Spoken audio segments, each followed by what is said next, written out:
Good morning, students. So, last class we were discussing about artificial method of vegetative reproduction, in which we were discussing about conventional method, model method. So, in the conventional method, we were discussing cutting, grafting, layering. So, in cutting, root cutting, stem cutting, and leaf cutting we studied. Can you give one example for root cutting? Mallows. Okay, apple is an example for root cutting. Stem cutting. Can you give one example for stem cutting? Drumstick. Bougainvillea is an example for the stem cutting. What about the leaf cutting? Bryophyllum and Begonia is an example for leaf cutting. And then we discussed grafting. Okay, what is grafting and what are the types of grafting we were discussing? First one, bud grafting, then approach grafting, tongue grafting, ground grafting, then last one, wedge grafting. These are the 5 different types of grafting we were discussing. Then layering. So in layering, there are 2 methods we studied, air layering and mount layering. Okay, in this class, we are going to discuss about the sexual reproduction in plants. So in sexual reproduction, the production and the fusion of male and female gametes, it is called gametogenesis. So underline the word gametogenesis. Gametogenesis means production of male and female gamete. It is called gametogenesis. And later it is called fertilization. And fusion of male and female gamete is called fertilization. Okay, in bryophytic plants and algae. So there are different methods of reproduction takes place. There may be a production of gametes by the fusion of motile and non-motile gametes. And depending upon the organisms, the reproduction takes place in algae in 3 methods. One is isogamy, another one is anisogamy, then third one oogamy. These are the 3 types of gametic fusion takes place in algae. Isogamy, example Elothrix. Isogamy means morphologically, physiologically similar types of gamete fusion takes place. It is called isogamy. Okay, isogamy, the structure you can.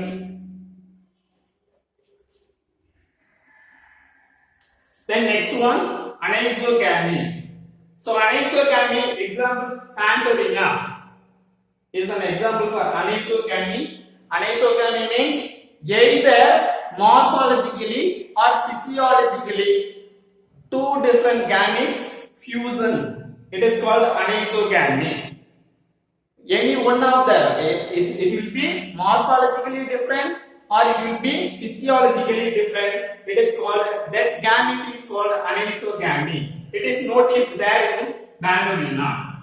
Then oogamy. Oogamy here, both morphologically and physiologically dissimilar gametes are produced. Example sargassum. Sargassum is an example for the oogamy. So look at the diagram of oogamy. So this is a large size.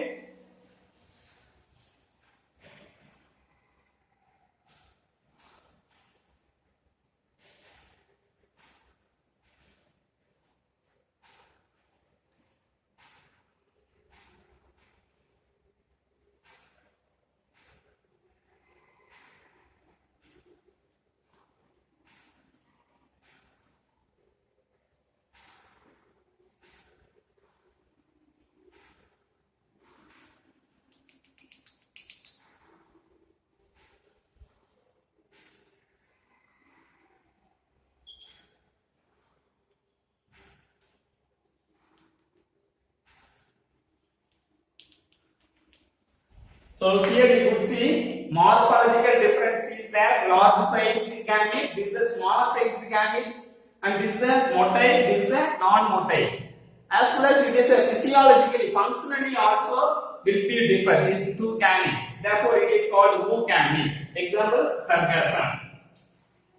So in algae, external fertilization takes place. In algae, external fertilization takes place, whereas in higher plants, the internal fertilization takes place. Internal means inside the ovary, the fertilization takes place.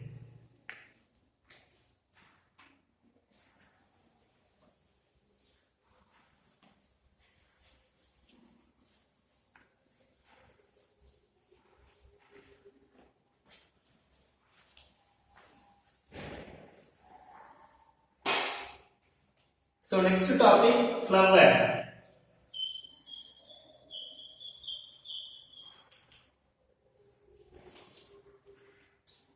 So flower is a multi-dimensional perspective from the time to immemorial. And the poets take the flower for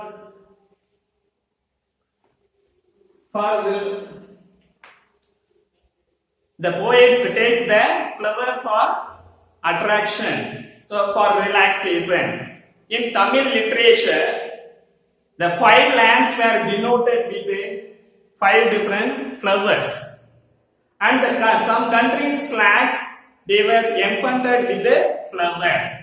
And flower also one of a decorative material for all the functions, all the celebrations.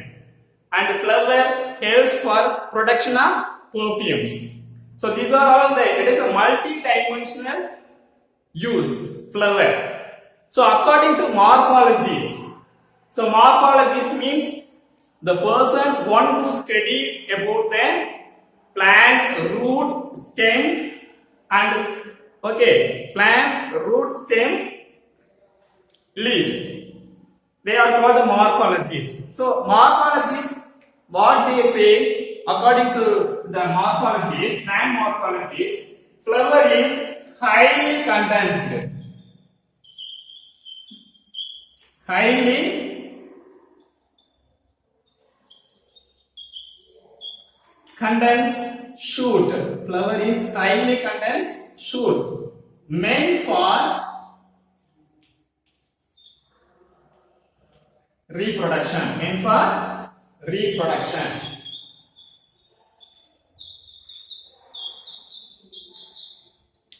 So flower is highly condensed shoot meant for reproduction. Now let us come to know what are all the parts of flower. So you might have studied about the flower. So first let us draw this then.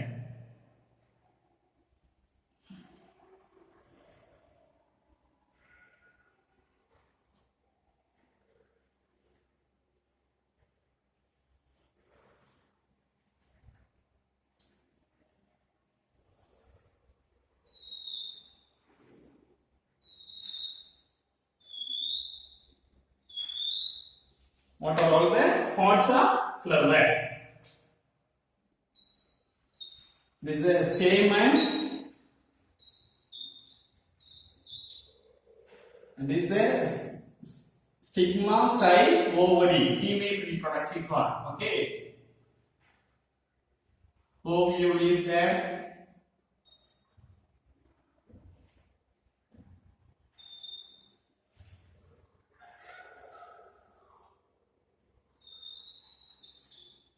So I am drawing the diagram in outward.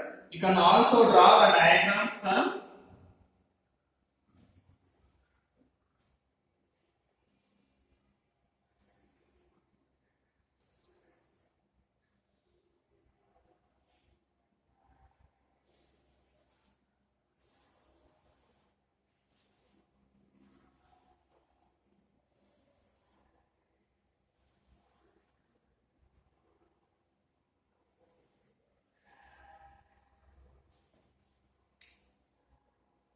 So this is green is layer. It is called a sepal, collectively called calyx. This is a petal. Okay, this is a petal. This is a sepal, and this is a pedicel. And this is a stamen. Okay, stamen, and this is a ovary. So inside the ovary, ovule is placed. Inside the ovary, ovules are placed. This is a stigma.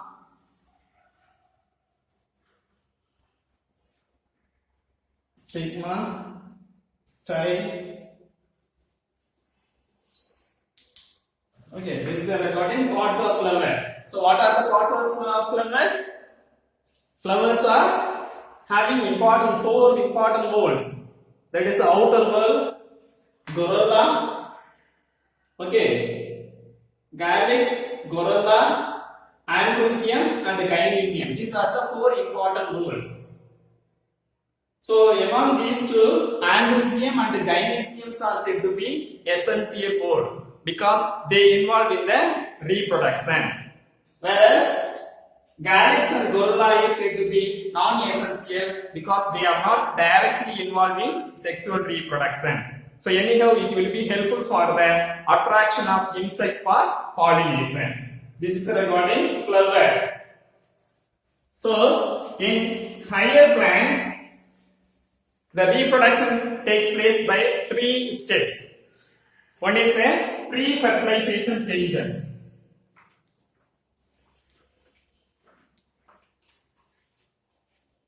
Pre-fertilization changes. Second one, fertilization.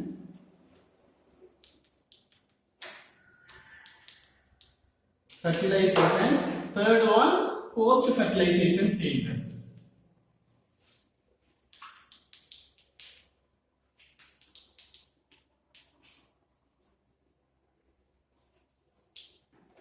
So let us discuss what is pre-fertilization changes. So in the pre-fertilization changes, there is some hormonal changes takes place. There is a structural changes takes place in the shoot. Okay, as a result, floral primordia is produced in the shoot. What are the things happen there in the pre-fertilization changes? Let us discuss now.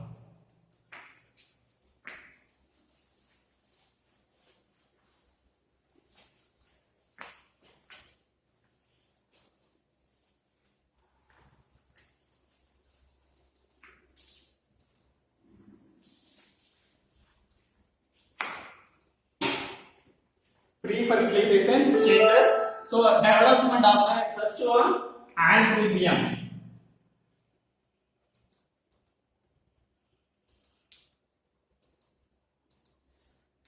Androecium is a male reproductive organ, and here stamen is a single unit. All the stamen collectively called androecium. Okay, the stamen consists of anther, filaments, and connective tissues. Okay.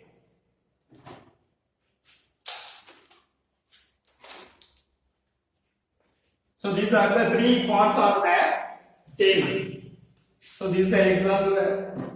This is the anther. And this is a filament, and here this is a connective tissues. Okay, this region is said to be connective tissues. Okay, sorry, connective tissues. So this is a structure of stamen. So stamen consists of anther and filaments, connective tissues. Inside the anther, number of pollen grains is there. These pollen grains are said to be male gametophyte.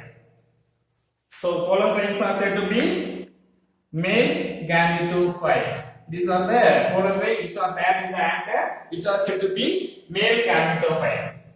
So here, based on the attachment of the filament to the anther, the stamens are classified into 4 types. One is the basifixed stamen. So this is the anther lobe, and at the base, if the filament is attached, if at the base the filament is attached, then it is said to be basifixed. Basifixed stamen. If the anthers are, so this is the anther. If the anther is attached, if the anther is attached in the dorsal side, okay, if it is attached in the dorsal side, then it is said to be dorsifixed.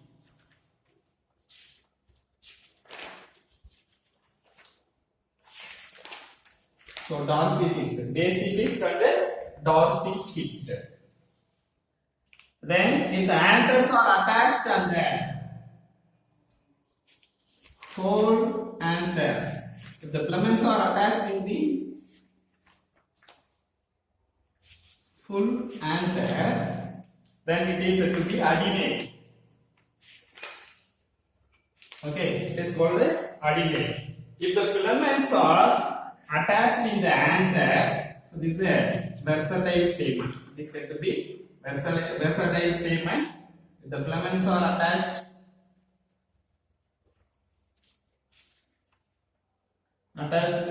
here, then it is said to be versatile stamen. So this is a very important. Versatile stamen is an example for anemophilous pollination. Anemophilous pollination, the versatile stamen is present. Okay, it will be asked for 1 mark.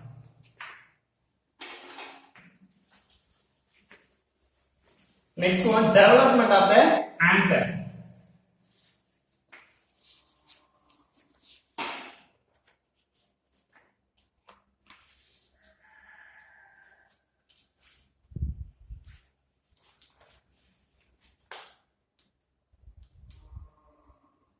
Development of anther. So anther primordia, first it will develop the anther primordia. So this is the epidermis.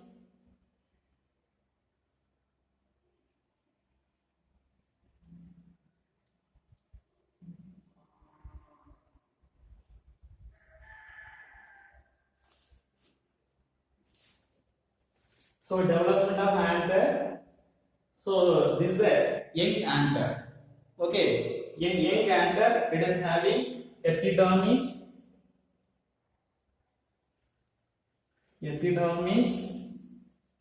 So inner to the epidermis there is homogeneous mass of cells.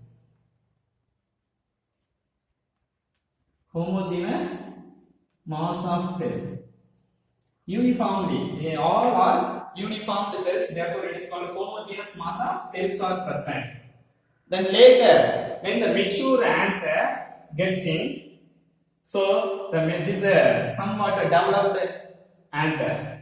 So in the developed anther, you could see a large sized cell in the hypodermal and subhypodermal cell. So this is the epidermis. Below the epidermis, this is the epidermis, and below the epidermis, a large sized cells with clear nucleus, conspicuous nucleus is present. It is called archisporial cell. It is called an archisporial cell. The archisporial cell undergo periclinal division. Okay, periclinal division to form a parietal cell and sporogenous cells. So parietal cells, further it is parietal cell is present outer to the epidermis, and sporogenous cell is present inner to the anther lobule. Okay, anther lobule, inner to the anther lobule is present sporogenous cells. These sporogenous cells will be modifying microspore. Then the microspore will be developed into pollen grain later. Okay, so this is regarding mature anther. So now coming to the parietal cells. Parietal cells, it is forming the anther wall. So anther wall namely epidermis and endothelium and middle layer and tapetum. These four layers are formed due to continuous anticlinal and periclinal division.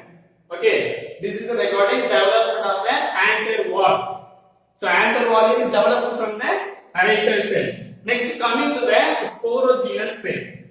Okay, so the sporogenous cells there in the microsporangium. Okay, this is called a microsporangium because it is bearing the microspore. Therefore, it is called a microsporangium.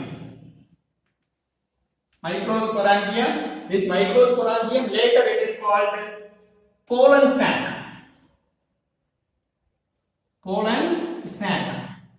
After the development of microspore into pollen grain, then it is said to be pollen sac. Before that, we are calling microsporangium.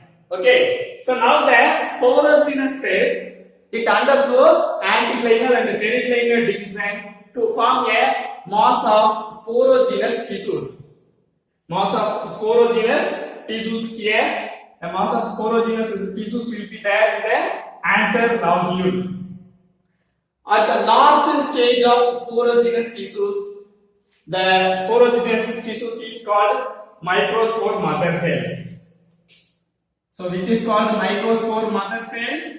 At the last generation of last stage of sporogenous cell is called microspore mother cell. So through repeated mitotic cell division, the sporogenous cells are converted into sporogenous tissues.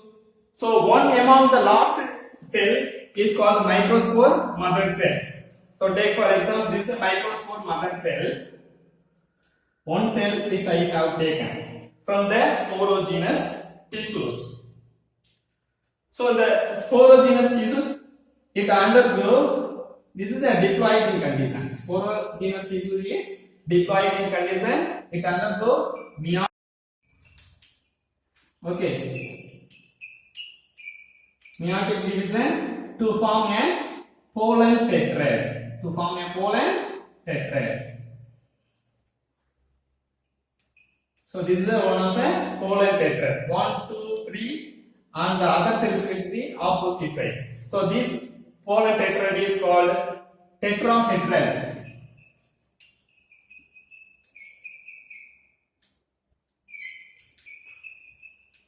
Okay, tetrahedral pollen type. And there are some other type also there. If the cells of pollen grains are arranged in linear, then it is called linear tetrads. Linear tetrads. If the pollen grains are arranged,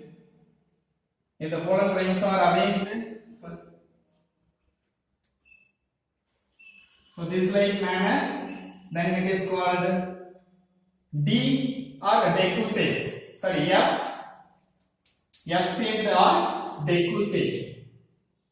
Decussate type. We call it as a decussate type. So there is another one. This is a isobilateral type.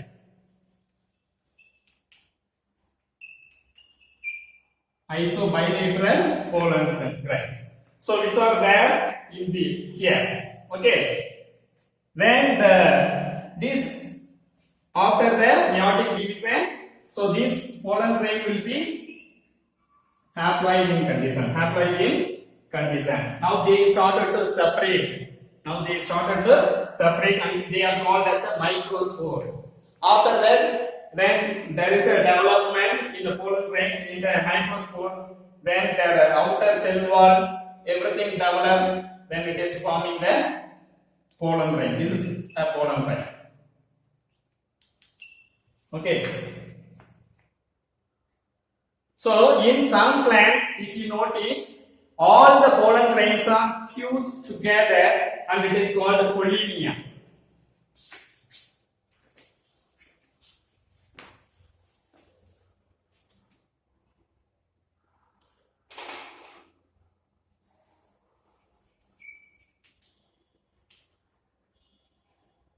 What is pollinia? Important to know. So in some plants, all the pollen grains will be fused together and it is called a pollinia. Take for example Halotrophus. Halotrophus eruku. Okay, Halotrophus is an example for the pollinia. So here you could see the structure of, now I am drawing the structure of pollinia. So this is a clamp connection. This is a thread-like structure and it is called a retinaculum, and this one is called a corpusculum.